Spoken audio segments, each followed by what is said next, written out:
Alam nyo mga kaibigan, alam ko karamihan sa atin may mga trabaho. Pero alam ko na karamihan din sa atin hindi tumatagal sa trabaho. Bakit kamo? Dahil sa mga supervisor, manager, at sa mga nagpipiling boss, busabos. Sa lahat ng klaseng trabaho, merong ganito, especially sa company. Alam nyo, pagdating sa trabaho, wala namang mali. Alam nyo kung ano ang mali? Kayo ang mali. Mali ang pamamalakad, mali ang trato sa mga tao.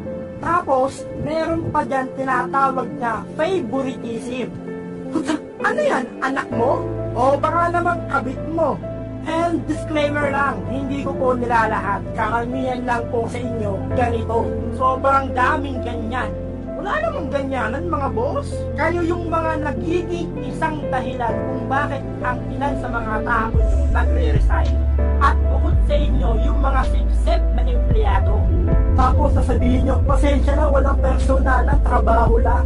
Okay, sige, sabihin na natin na you are in position and you have a responsibilities. Pero hindi kasama sa trabaho nyo yung mang-apak ng kapwa nyo empleyado. Dahil pare-pareho lang din naman kayong nagtatrabaho. Please be a good leader.